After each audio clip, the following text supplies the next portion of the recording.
व्याख्या मुद्रां करसरसिजै पुस्तकं शङ्खचक्रे बिभ्रद्भिन्नस्फटिकरुचिरे पुण्डरीके निषण्णः अम्लानः श्रीरमृतविशदैरंशभिः प्लावयन्माम् आविर्भूयादनघमहिमा मानसे वागधीशः। कृष्णाय वासुदेवाय हरये परमात्मने प्रणतक्लेशनाशाय गोविन्दाय नमो नमः। संस्कृतशौर्यम् इति आमुखपटले सम्बद्धाः समेऽपि विद्वांसः समेऽपि जिज्ञासवः छात्राः सहृदयाः सज्जनाः एतस्य संस्कृतशौर्यमिति आमुखपटलस्य संस्थापकः प्रबन्धकश्च डॉक्टर राजकुमारः समेषां स्वागतं वर्तते तस्मिन् महाभाष्यव्याख्याने। मान्याः, साम्प्रतं महाभाष्यस्य तृतीयपादस्य महाभाष्यस्य पंचमाध्यायस्य तृतीयपादस्य व्याख्यानं प्रचलति। तत्र साम्प्रतम् अतिशायने तमविष्ठनौ इति सूत्रस्य व्याख्यानं प्रवर्तते। पूर्वदिने एतस्य विषये तत्र विचारः सञ्जातः यत् एतस्मिन् सूत्रे अत्र केषां ग्रहणमत्र करणीयं प्रकृतित्वेन, द्रव्यस्य ग्रहणं करणीयं, गुणस्य वा ग्रहणं करणीयम्, एतस्य विषये विचारः अत्र प्रचलति। तद्विषये अत्र पूर्वदिने विचारः सञ्जातः यत् वाचकत्वेन खल्वपि उत्पत्तव्यं न च शुक्लात् कृष्णे प्रत्ययः उत्पद्यमानः वाचकः स्यात् इत्येवम् एकदेशी विचाराः अत्र उपस्थापिताः भवन्ति। तत्रैव अद्यापि तथैव चिन्तनं भवति। यदप्युच्यते अदूरविप्रकर्षे इति वक्तव्यम्। अदूरविप्रकर्षे इत्यस्य तात्पर्यं भवति यत् स्पर्धाविषयः यः भवति सः अदूरविप्रकर्षे विषये भवति इति कृत्वा तस्मिन् विषये अत्र कार्यं करणीयम् इति रूपेण अत्र प्रवर्तितं। यत् एतस्मिन् सूत्रविषये अर्थात् अतिशायने तमविष्ठनौ इति सूत्रविषये अदूरविप्रकर्षे इति योजनीयं पृथक्तया इति कथनस्य आशयः। भाष्यकारः वदति अदूरविप्रकर्षे इति न वक्तव्यं। कथमिति? अदूरविप्रकर्षे एव स्पर्धा भवति। न हि निष्कधनः शतनिष्कधनेन स्पर्धते। अर्थात् स्पर्धा या भवति अदूर, यः दूरेपि न भवति समीपेपि न भवति, तस्य सामान्य स्थितौ भवति। अदूरतरयोरेव सम्प्रधारण विषयत्वं वर्तते इति तात्पर्यमस्ति एतस्य। अतः यथात्र उदाहरणेनापि दत्तं, यः कश्चन निष्कधनः कश्चन शतनिष्कधनः, तर्हि अतीव दूरे वर्तते सः तत्र निष्कधनात् शतनिष्कधनः। अतः तद्विषये अत्र स्पर्धा न भवितुमर्हति। कश्चन तत्र नवनवति निष्कधनः कश्चन शतनिष्कधनः, तयोः विषये तत्र स्पर्धा भवितुमर्हेत्, किन्तु अत्र न भवितुमर्हति। अतीव दूर वर्तते। अत्र अदूरविप्रकर्षे विप्रकर्षा भवति, तो अदूरविप्रकर्षे एव स्पर्धा भवति, अन्यत् सर्वत्र न भवति। अतः यदा स्पर्धा विषये अत्र चिन्तनं वर्तते तदा अदूरविप्रकर्षे इत्यस्य कथनस्य आवश्यकता एव नास्ति, यतो स्पर्धा तत्रैव भवत्येव। यद्यपि उच्यते जातेर्नेति वक्तव्यम्, अर्थात् अत्र जातिविषये तस्य सूत्रस्य प्रवृत्तिर्न भवति। भाष्यकारः कथयति तदपि न वक्तव्यम्। जननेन या प्राप्यते सा जातिः। जातिः का? जातिः जननेन या प्राप्यते। जनने नाम जन्मनैव या प्राप्ति सा जाति भवति न काचित् जाति कदा कदाति परिवर्तते सैव जाति आजन्मतः मृत्यु पर्यन्तं तिष्ठति अस्माद् हेतोः जननेन या प्राप्ति सा जाति इति एवं रूपेण अत्र भाष्यकारः प्रतिपादयति। अतः जातेः इति वक्तव्यम् इत्यस्य कथनस्य न कमिति तात्पर्यः न च एतस्य अर्थस्य प्रकर्षापकर्षौ स्तः। एतस्य अर्थस्य न च प्रकर्षः भवति न च अप्रकर्षः भवति। सद्प्रकर्षे तत्र जातिपरिवर्तनं वा स्यात् तथा न भवति। एतस्य विषये अत्र अतीव शोभनतया कैयटः व्याख्याति। नागेशश्चापि एतस्मिन् विषये स्वकीयं मतं प्रस्तौति।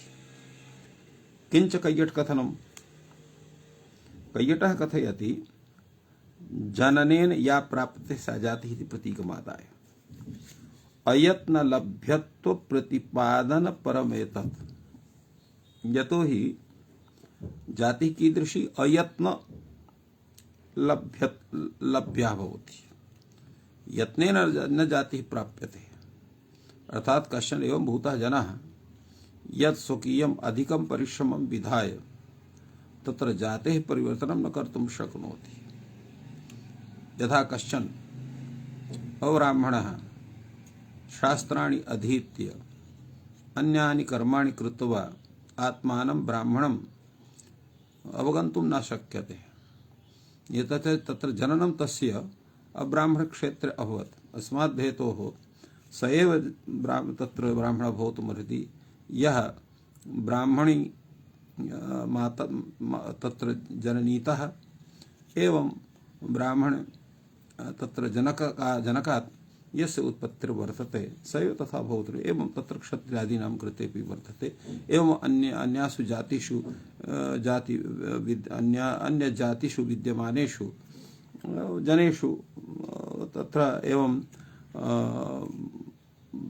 तत्र प्राणिषु भवति तथैव करणीयम्।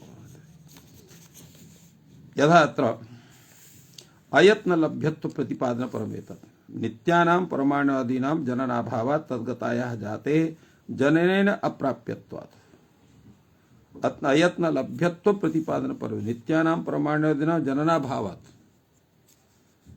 अत्र भाष्यकारस्य विषये अत्र कथयति जननेन या प्राप्यते स जाति इति भवान् कथयति। अतः अत्र जननेन या प्राप्यते जाति इत्यस्य तात्पर्यम् अयत्न लभ्यत्व प्रतिपादनं यस्य भवति सा जातिः।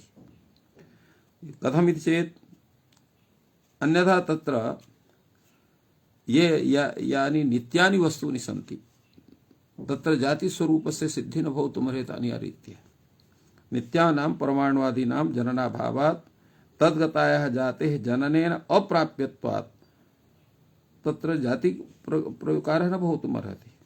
यदा अयत्नलभ्यश्चायमर्थः सत्तादिः इति वक्तुं शक्यते तदा तत्र न प्रकर्षात् प्रकर्षभाग तत्र सः सत्तादिः तत्र प्रकर्षात् प्रकर्षभाग न भवति। घटादिके च द्रव्ये यत्नेन उत्पद्यमाने बलाकादिगतस्य पुरुष प्रयत्नेन विना नित्या जातयः अभि आयान्ति।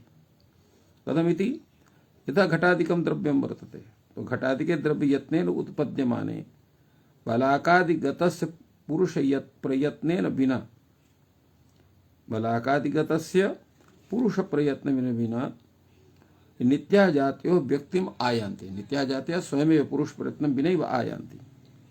यद्यपि शौक्लादेः अयत्न लभ्यत्वं तथापि आश्रय भेदात् गुणस्य भेदावगमात् अस्ति प्रकर्षापकर्ष योगः। यद्यपि शौक्लादिः यः वर्तते तत्रैव अयत्नलभ्यत्वं वर्तते तथापि आश्रय भेदात् गुणस्य भेदावगमात्। आश्रय भेदात् यथा शुक्लः पटः शुक्ला शाटी शुक्लः घटः एवं रूपेण तत्र आश्रय भेदात् तत्र भेदावगमः भवति। अतः तत्र प्रकर्षापकर्ष योगः भवितुमर्हति। जातेस्तु आश्रय भेदेपि भेदाभावात्। जाति विषये किमस्ति मन अर्थात गुण विषये भेदा तत्र आश्रय भेदात् भेदा भवितुमर्हति तत् प्रकर्षापकर्ष योगः जायते, किन्तु जातेः आश्रय भेदेपि तत्र प्रकर्षापकर्ष योगः न भवति इति कृत्वा भेदाभावात् प्रकर्षापकर्ष योगः भावः इति वक्तुं शक्यते। अत्र विषये कैयटः कथयति अयत्न लभ्यत्वात् इति विषये। पूर्वं तु परमाणुवादी विषये कथयति। परमाणुवादीनि सांख्यादिमते प्रधानावयवसत्वादि परमाणवः बोध्याः। संख्यादिमते कथं तेषां नित्यता स्यात्? प्रधानावयवसत्वात् एते परमाणवः तत्र प्रधान अर्थात् प्रकृत्यवयवभूताः सन्ति इति कृत्वा तथा स्वरूपं तस्य उच्यते। एवं व्यक्तिमायान्ति इत्यत्र तत्र अव्यक्ता भवन्ति इत्यर्थः। अयत्न लभ्यत्वम् इत्यस्य तात्पर्यं किमस्ति वा उच्यते। तथा च तद्वाचकः वाचकादिः वाचकात् इष्टतरप् न स्यात् अत्न भवति। तत्र ईश्वर यत्नस्तु सर्वत्र अव्यावर्तकः। कश्चन एव वक्तुम् अर्हति तत्र अयत्न लभ्यत्वम् इत्यस्य विषये भवान् कथयति, तर्हि ईश्वर यत्न लभ्यत्वं तु भवितुमर्हेत्, तर्हि कथम् अयत्न लभ्यत्वं तस्य स्यात् इति कश्चन वदति चेत् तद्विषये अत्र नागेशः कथयति ईश्वर यत्नस्तु सर्वत्र व्यावर्तकः, सर्वत्र अव्यावर्तकः। तस्य तत्र व्यावर्तकत्वं तस्य न गृह्यते सर्वत्र विद्यमानत्वात्। एवं तथापि जनने प्राप्यत्वोक्त्या एकत्वं नित्यं नित्यत्वं अनेक वृत्तित्वं च सूचितम् इति भावः। अत्र जनने प्राप्यत्वं यत् कथितं वर्तते तेन किम् आयाति? एकत्वं च नित्यत्वम् अनेक वृत्तित्वं च सूचितम्। अर्थात् जाते यत् स्वरूपं वर्तते एकत्वं नित्यत्वे सति अनेक वृत्तित्वम् एकत्वं एकत्वे सति अनेक वृत्तित्वे सति नित्यत्वं जातित्वम् एवं रूपेण तस्य जातेः लक्षणम् अत्र आयाति। आश्रय भेदादिति एवं शुक्ल गुणत्वावच्छिन्नस्य यत्न लभ्यत्वा भावेन क्वचित् यत्नेन अपकर्षे जाते तदपेक्षा प्रकर्षः बलाका शौक्ले इति तात्पर्यम् इति भवति। आश्रय भेदात् इत्यस्य तात्पर्यं शुक्ल गुणत्वावच्छिन्नस्य अयत्न लभ्यत्वा भावेन। यतोहि तत्र यत्न लभ्यत्वं नास्ति। कथमिति यथा बलाका शौक्ल्यं वर्तते, तो बलाका शौक्लं कस्यचित् यत्न लभ्यं न वर्तते, यद्यपि आश्रय वर्तते तथापि भेदाभावात् आश्रय भेद कृतारोपण विषय भेदस्यापि अभावात् इत्यर्थः तस्य तात्पर्यं भवति। अत्र केचित् इत्यनेन नागेशः किञ्चित् अतिरिक्तं वक्ति। सः कथयति जननेन प्राप्यते इति लक्षणं यद् वर्तते तत् अद्वैति मते वर्तते, सर्वेषां मते नास्ति। तेषां ब्रह्मातिरिक्तं सर्वं जन्यमेव वर्तते इति। ब्रह्मणस्तु निर्धर्मकत्वात् तत्र जातिरेव नास्ति। जीवानामपि उपाधिजन्यत्वेन विशिष्टानां जन्यत्वमेव एवं रूपेण अत्र नागेशः अत्र समाधितवान्। अग्रे तावत् अत्रैव भिन्नः विचारः प्रवर्तते। कश्चन अन्यः एकदेही अत्र चिन्तयति यदप्युच्यते तिङश्च इत्यत्र क्रियाग्रहणं कर्तव्यं साधन प्रकर्षे मा भूत् इति कस्यचित् कथनं वर्तते। यतो हि तिङश्च इति यत् सूत्रं वर्तते तत्र तत् सूत्रमपि तरप्तमप्रत्ययस्य विधानं करोति। यथात्र एतस्य सूत्रस्य तत्र अर्थः भवति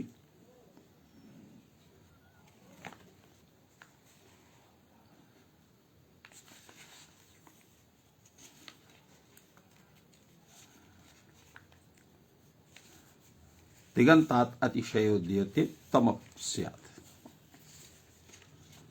एवं अत्र तेन पचति तमः इत्यादि प्रयोगाः भवन्ति।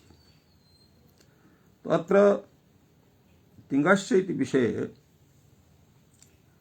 अत्र क्रियाग्रहणं करणीयम् इति कश्चित् ब्रूते, येन साधनप्रकर्षेमाभूत् इति कस्यचित् कथनं वर्तते। भाष्यकारः कथयति तिङ्गस्य इत्यपि इत्यत्र क्रियाग्रहणस्यापि आवश्यकता नास्ति। कथं? साधनं वै द्रव्यं न च द्रव्यस्य प्रकर्षाप्रकर्षौ स्तः। अत्र साधनं यद् वर्तते, साधनं कारकं, तो साधनं हि द्रव्यं भवति, न च द्रव्यस्य प्रकर्षाप्रकर्षौ स्तः। अतः अत्र तिङ्गस्य इति क्रियाग्रहणं न करणीयम् इति समाहितवान् भाष्यकारः। अत्रापि कैयटः एतस्य व्याख्यानं विदधाति। ननु च शक्तिः साधनम् अस्ति तत्प्रकर्षः यदा साधकतमं करणम् इति नैष दोषः पचति देवदत्तः इति सामानाधिकरण्य दर्शनात् शक्तिद्रव्ययोः तिङन्तेन भेदस्य अनवगमात् अभेदमाश्रित्य निर्देशः। अत्र प्रश्नः भवति, भवान् कथयति साधनं वै द्रव्यं न च द्रव्यस्य प्रकर्षाप्रकर्षौ स्तः इति भवान् कथयति, किन्तु अत्र शक्ति साधनम् इत्युक्तं वर्तते। तत्र तु प्रकर्षः अपकर्षः भवति, अस्ति तत्प्रकर्षः। यतोहि अत्र सूत्रं यथा वर्तते साधकतमं करणं, यत् साधकतमं भवति तत् करणं भवति। तत्र कैयटः समादधाति नैष दोषः, अत्र दोषः नास्ति। कथमिति? पचति देवदत्तः इति सामानाधिकरण्य दर्शनात् शक्तिद्रव्ययोः तिङन्तेन भेदस्य अनवगमात्, तिङन्तेन तस्य भेदस्य ज्ञानं न भवितुमर्हति। यत् इयं शक्तिः इदं द्रव्यं वा, एवं रूपेण भेदस्य ज्ञानं न भवति। कथम्? अभेदमाश्रित्य तथा प्रयोगः भवति पचति देवदत्तः इत्यादि। पुनः प्रश्नः भवति, न च प्रधानस्य क्रियायाः स्वतः प्रकर्ष संभवे गुणभूत साधन प्रकर्षापेक्षा भवति। तत्र प्रधानस्य क्रियायाः स्वतः प्रकर्ष संभवे, प्रधानस्य क्रियायाः स्वतः प्रकर्ष संभवे गुणभूत साधन प्रकर्षस्य तत्र अपेक्षा भवति। यथा पचतितराम् इति कथने सति क्रिया प्रकर्षः गम्यते, न तु साधन प्रकर्षः गम्यते। एवमेव तत्र प्रकर्षयुक्तेपि साधने कदाचित् क्रिया प्रकर्षाभावात्, एवं प्रकर्षयुक्ते साधनेपि कदाचित् क्रिया प्रकर्षाभावः वर्तते। यथा अत्र प्रयोगः तथा भवति यत् कश्चन अत्र एवं भवति, यथा पटुतमः गच्छति। अत्र पटुतमः इत्युक्ते यः अतीव बुद्धिमान् वर्तते सः गच्छति अत्र, तत्र तस्य पटुत्वगुणविशिष्टस्य साधनस्य अत्र प्रकर्षः ज्ञायते, तत्र प्रयोगः भवति एव। तो प्रकर्षयुक्तेपि साधने कदाचित् क्रिया प्रकर्षाभावः, क्रिया प्रकर्षे तु कार्यस्य कारण व्यभिचारात् नियमेन साधन प्रकर्षानुमानात्, क्रिया प्रकर्षे कार्यस्य कारण व्यभिचारात्, तो क्रिया प्रकर्ष यदा वर्तते तर्हि कार्यस्य कारण व्यभिचारात् नियमेन अत्र साधन प्रकर्षस्य अनुमानं क्रियते। क्रिया प्रकर्षे एव प्रत्ययः एकः द्वौ त्रयः इत्यादिकायाः संख्यायाः सर्वत्र परिच्छेदकत्व अविशेषातः सर्वत्र एतेषां परिच्छेदकत्वेन ग्रहणं भवति। अतः तत्र प्रकर्षाभावः, तत्र प्रकर्षः न भवति। बहुत संख्यायाः तु अनियत संख्येयत्वात् भवति प्रकर्षः।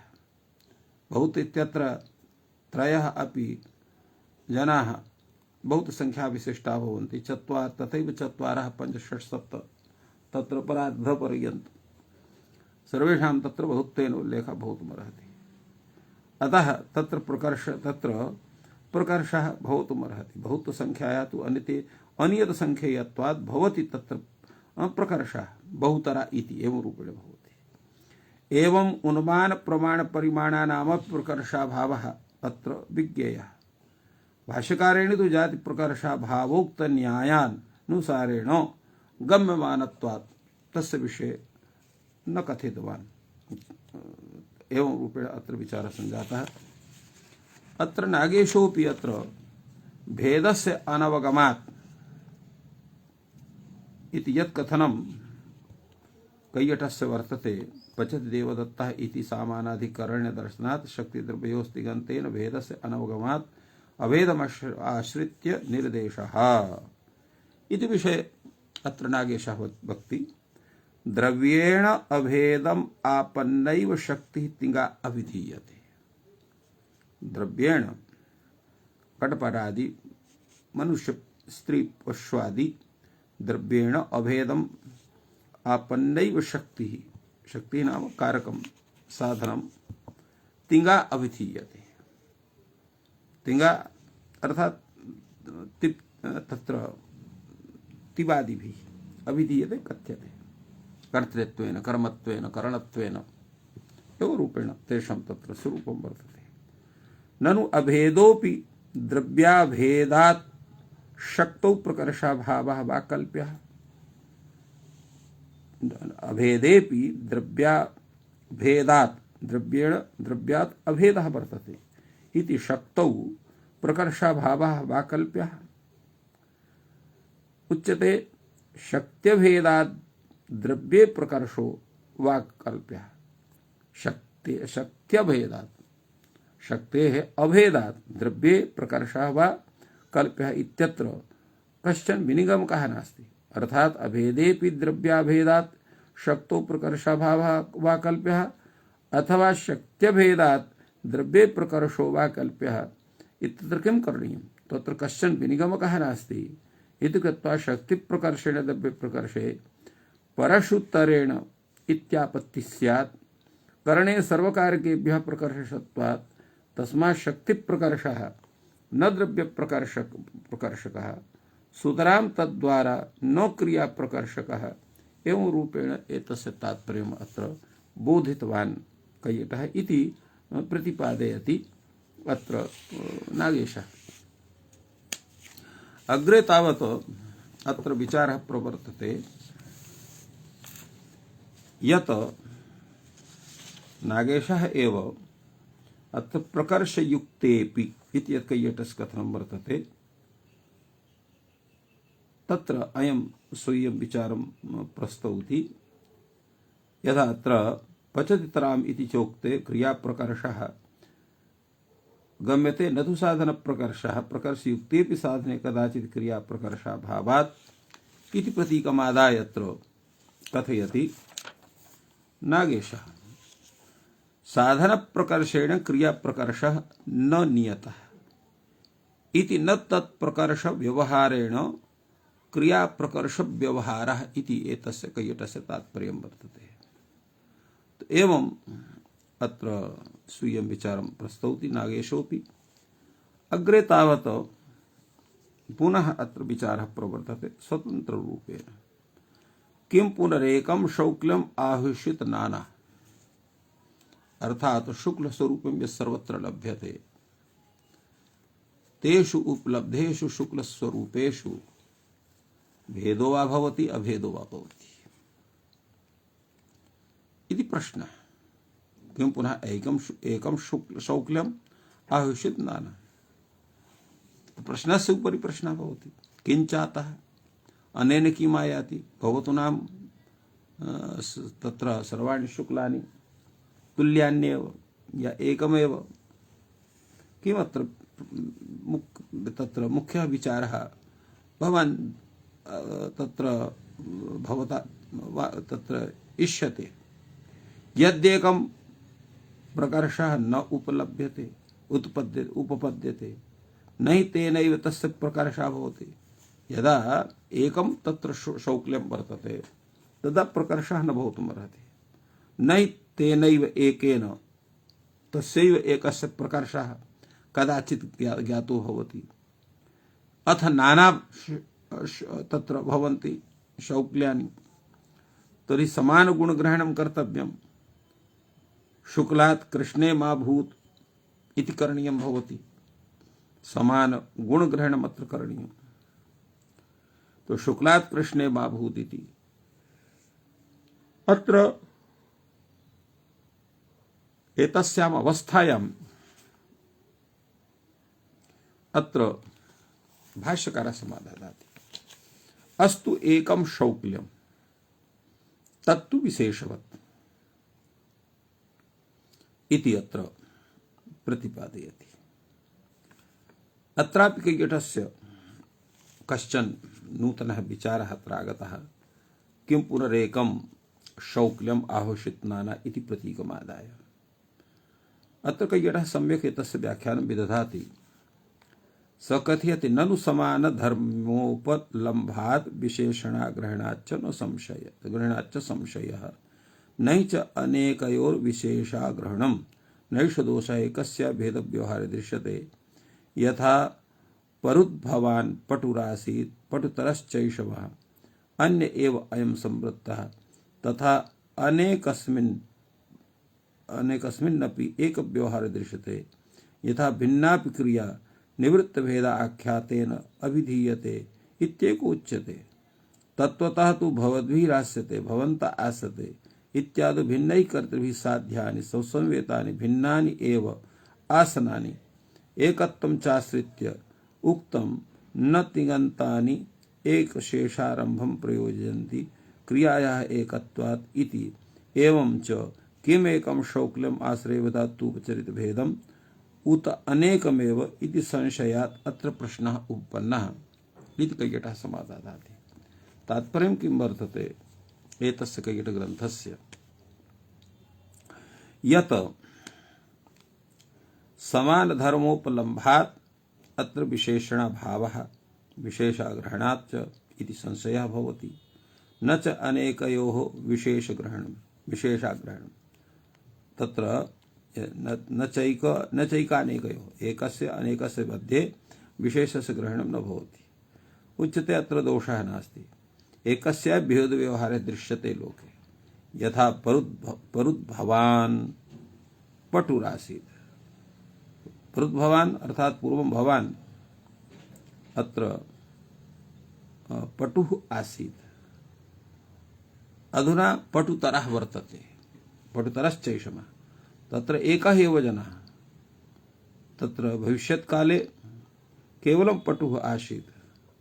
अधुना पटुतरवः जाता अतिशयः पटुः सञ्जातः तो अन्यः एव संवृत्तः। तथा अनेकस्मिन्नपि एकव्यवहारो दृश्यते। यथा भिन्नापि क्रिया निवृत्तभेदा आख्यातेन अभिधीयते। क्रियाः अनेकाः वर्तन्ते किन्तु तथापि एकत्व बुद्धि यदा जायते तदा एक व्यवहारः दृश्यते। एवं यथा भिन्नापि क्रिया निवृत्तभेदा तत्र आख्यातेन अभिधीयते तत्र एकेन आख्यातेन कथ्यते। तत्त्वतः हि भवद्भिः आस्यते एवं भवद्भिः आस्यते भवन्तः आसते इति भिन्नैः कर्तृभिः साध्यानि स्वसंवेतानि भिन्नानि एव आसनानि भवन्ति। एवं अत्र अग्रे तावत् विचारः भवति। तत्त्वतः भवद्भिः क्षमताम् अत्र एकत्वं चाश्रित्य उक्तं न तिङन्तानि एकशेषारम्भं प्रयोजनम्। तिङन्तानि एकशेषारम्भं न प्रयोजनम्। कथं क्रियाः एकत्वात्। एवञ्च किमेकं शौक्ल्यम् आश्रयभेदात् तुक्चरितम् उत अनेकम् इति अत्र संशयः भवति। तत्संशय विषये अत्र अयं प्रश्नः सञ्जातः। अग्रे तावत् यत् कथनं वर्तते समान गुणग्रहणमिति तस्य विषयेपि यत्र चिन्त्यते। समान गुणग्रहणमिति इत्यस्य किं तात्पर्यम्? कैकेटः कथयति तुल्ये भेदे यथा शौक्ल्यस्य शौक्ल्यान्तरापेक्षः प्रकर्षः तेवं कृष्णाद्यपेक्षा अपि कदाचित् भवितुमर्हति तदपेक्षे प्रकर्षे निवृत्त्यर्थम अत्र समान गुणग्रहणम् अत्र कर्तव्यं भवति इति तात्पर्यं भवति। अत्रापि कश्चन अत्र जिज्ञासते ननु यस्यापि एकं शौक्ल्यं तेनापि भिन्न गुणापेक्षे प्रकर्षे प्रत्ययस्य निवृत्तिर्विधेया न वा इति कश्चन पृच्छति तदा उच्यते अत्र दोषः नास्ति नैष दोषः। एकत्ववादिने यथा शौक्लस्य आत्मापेक्षा प्रकर्षानुत्पत्तिः एवं गुणान्तरापेक्षो प्रकर्षः न उत्पद्यते यथा गोत्वं नात्मापेक्षया नापि जात्यन्तरापेक्षा प्रकृष्यते गुणभेदवादी तु भेद निबंधनं प्रकर्षं सर्वत्र इच्छति तेनैव समान गुणग्रहणम् अत्र कर्तव्यं भवति एवं रूपेण अत्र विचारितवान्। नागेशस्य किञ्चित् अतिरिक्तं कथनं नास्ति अतः अग्रे एतस्मिन् विषये वक्ष्यते। किं कृतः विशेषः अत्र विशेषः प्रकर्ष विषय चिन्तने गुणविषये चिन्तने किम् अत्र विशेषः भवति अथवा विशेषत्वं केन अत्र स्थाप्यते किं रूपं विशेषं भवति उच्यते अल्पत्व महत्व कृतः यः तस्य सामान्यं यत् स्वरूपं वर्तते तस्मात् स्वरूपात् तस्य अल्पत्वं स्वरूपं वा स्यात् महत्वम् अर्थात् वर्धितं महत्वं वा स्यात् इति विषये तत्र चिन्तनम्। अथवा पुनरस्तु एकं निर्विशेषं च तिष्ठतु उच्यते भवान् इत्थं वदति यत् प्रकर्षो नोपपद्यते नहि तेनैव तस्य प्रकर्षः भवति इति भवान् कथयति। अधुना भवान् कथयति अस्तु पुनः एकं निर्विशेषं च इति कथम् उच्यते गुणान्तरेण प्रच्छादनात् प्रकर्षः भविष्यति अन्येन गुणेन प्रच्छादनात् प्रकर्षः भविष्यति। कथं तत्र यथा अत्र जात्युत्पलादिवासितायाः मल्लिकायाः एवं रूपेण जातिपुष्पेण वासिता उत्पलादि न या वासिता तादृशः मल्लिकायाः अत्र संस्कारः गुणान्तरेण भवति तथैव अत्रापि। एतद्विषये गुणान्तरेण प्रच्छादनात् इति भेदे इति विषये संभेदात् मिश्रीकरणम् इत्याह यत् कैयटः तद्विषये अत्र संभेदात् प्रतीकमादाय नागेशः किञ्चित् अतिरिक्तं चिन्तयति। सः कथयति गुणान्तरेण कृष्णादिना प्रच्छादित्वात् तस्य अपकर्षः भवति औज्जल्यादि गुणान्तराच्छादिताच्च तस्य प्रकर्षः भवति न हि आढ्याभिरूपौ इति भाष्यं स्वभावमूलकतया प्राक् व्याख्यातं वर्तते। एवञ्च भेदेऽपि स्वभावादेव सजातीय भिन्नापेक्षयैव अत्र प्रकर्षः भवति न तु भिन्न जातीयापेक्षा अर्थात् प्रकर्षापेक्षा अत्र भिन्नता भवति भिन्न जातीयापेक्षा अत्र प्रकर्षः अपकर्षो वा न भवति। फलतः प्रकर्षः शुक्लादिभ्यः तरप उत्पत्ति निमित्तम् इति भावः।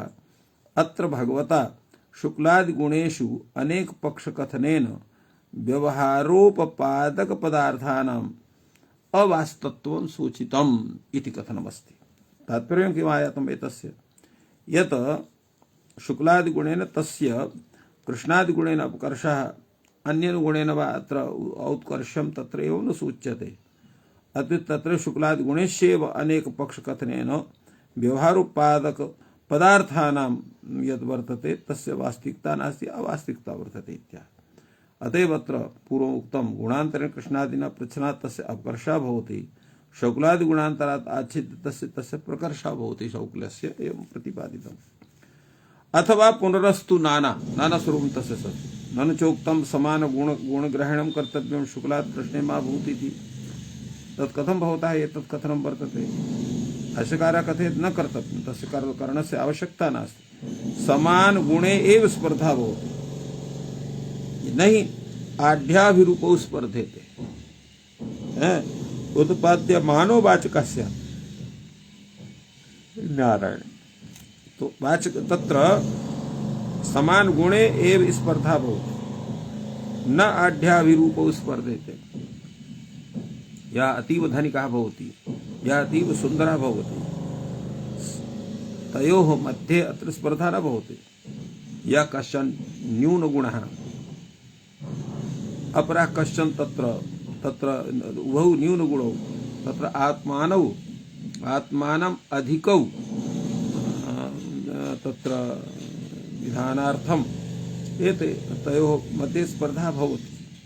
नई अध्यावृ स्पर्धते वाचकेन खल्वपि उत्पत्तव्यम् न च शुक्लात् कृष्णे उत्पद्यमानः वाचकः स्यात्। एवं रूपेण अत्र भगवान् भाष्यकारः एतस्य विषये प्रपञ्चितवान्। अग्रे अत्र विचारः भवति भाष्यदृष्ट्या यत् अतिशयेन अर्थस्य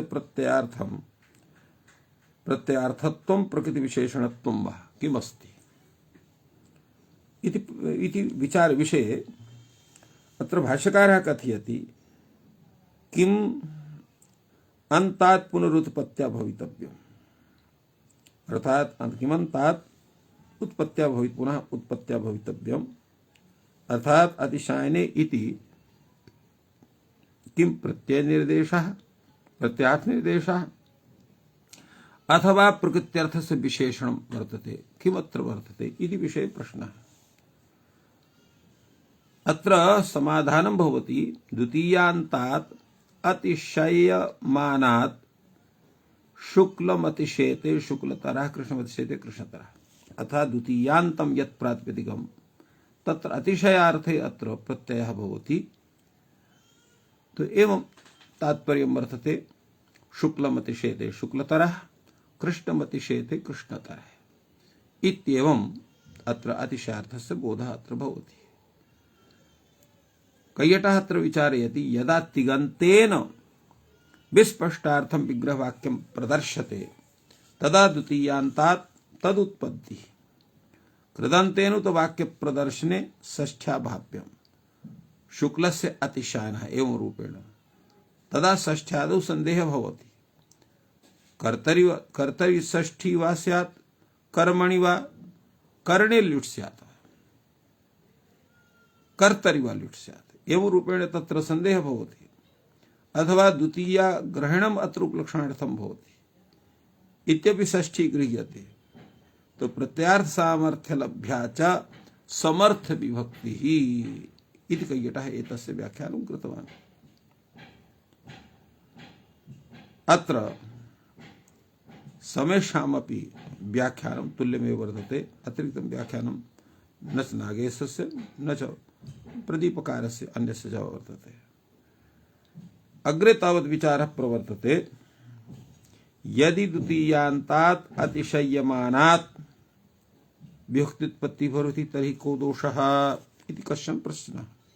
यदि द्वितीयान्तात् अतिशय्यमानात् भवति तदा उच्यते काले कालः अतिशेते कालीम् अतिशेते कालितरः काल विषये कालीम् अतिशेते कालितरः इति प्राप्नोति।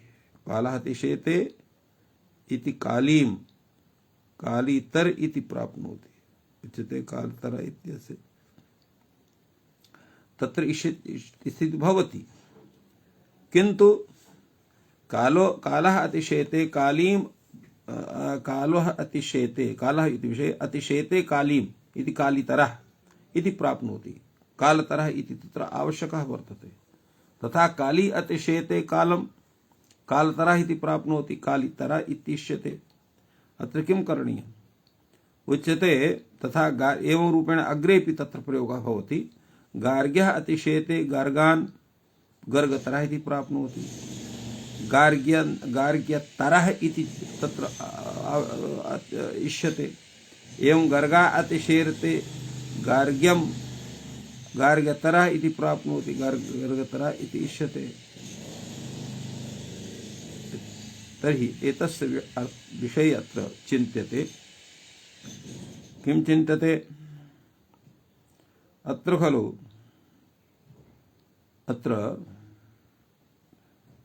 उच्यते अत्र घरूपकल्प इत्यादि सूत्रेण अत्र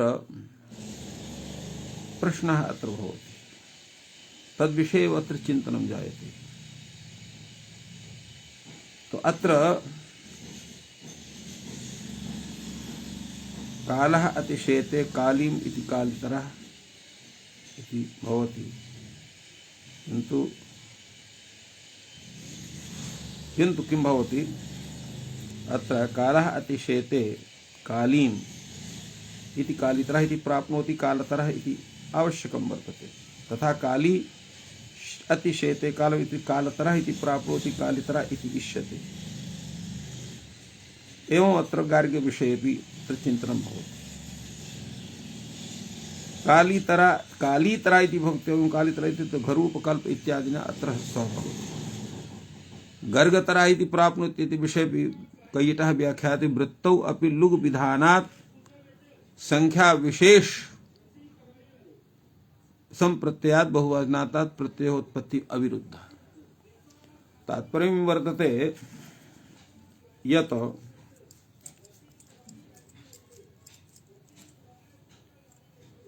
अत्र लोपः भवति, तेन तादृशं तस्य स्वरूपं तिष्ठति लुग् विधानात्। अतएव वृत्तौ अपि लुग् विधानात् संख्या विशेष संप्रत्ययात् बहुवचनान्तात् प्रत्ययोत्पत्तिः अविरुद्धा इति उक्तं वर्तते। बहुवचने तत्र श्य आदि प्रत्ययः न भवन्ति, तस्य लुग् भवति इति प्रतिपादितम्। अग्रे तावत् चिन्तनं भवति, एवं तर्हि प्रथमान्तात् स्वार्थिकः प्रत्ययः भविष्यति। कालः अतिशेते कालतरः, काली अतिशेते कालितरः, गार्ग्यः अतिशेते गार्ग्यतरः, गार्गा अतिशेरते गर्गतरः। स्वार्थिके भवति, प्रथमान्तात् स्वार्थिके प्रत्ययः एवं करणीयम्। तेव विचारः प्रवर्तते, यतो हि समयः सञ्जातः इति कृत्वा अत्र विरम्यते। तत्र अन्यः विचारः वयं तत्र अन्यद्दिने अर्थात् श्वः वयं कर्ता स्मः। अधुना अत्र विरम्यते। सर्वेभ्यो नमः।